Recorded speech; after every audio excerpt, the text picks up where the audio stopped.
সারা দেশে নড়বড়ে আইন শৃঙ্খলা পরিস্থিতি, বাড়ছে বিভিন্ন অপরাধ।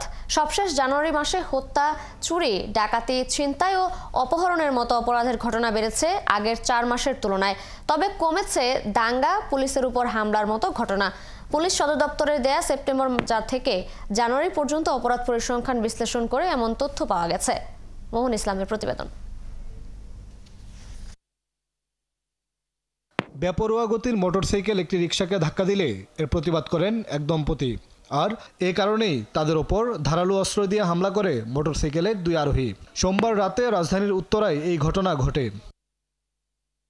রাজধানীর দক্ষিণখানে 16 জানুয়ারি নিখোঁজ হয় এক কিশোরী।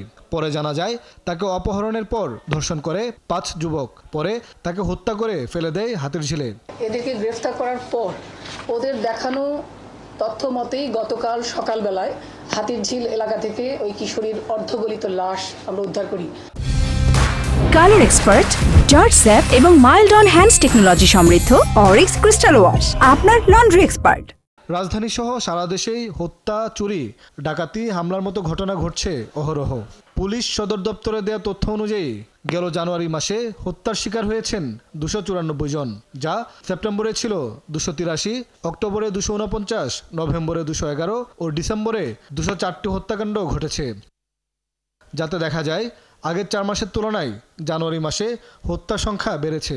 সদর দপ্তরের তথ্য বলছে জানুয়ারি মাসে বেড়েছে ডাকাতি, চুরি, ছিনতাই ও অপহরণ। প্রেক্ষাপট বিবেচনা করে যেভাবে বিশ্লেষকরা বলছেন পুলিশের নিষ্ক্রিয়তার সুযোগে অপরাধ বেশি হচ্ছে।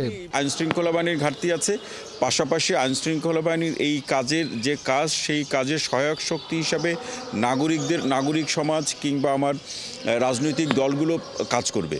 তো সেখানেও যখন একটা ঘাটতি দেখা যায়, সেখানেও যখন আধিপত্য কিংবা নিজেদের নিয়ন্ত্রণের প্রশ্নে এই প্রসঙ্গগুলো তৈরি হয় বা একটা অস্থিরতা তৈরি হয়, অথবা যে যেভাবে পারে সেভাবে নিয়ন্ত্রণ প্রতিষ্ঠা করতে চায়, সেখানে খুন থেকে শুরু করে অন্যান্য অপরাধগুলো হবে। এমন প্রেক্ষাপটে নাগরিকদের আরও সচেতন থাকার পরামর্শ এই বিশ্লেষকের। সমাজ বাস্তবতা। মোহন ইসলাম, 71, ঢাকা। আমরা বিষয়টি চিন্তা করি।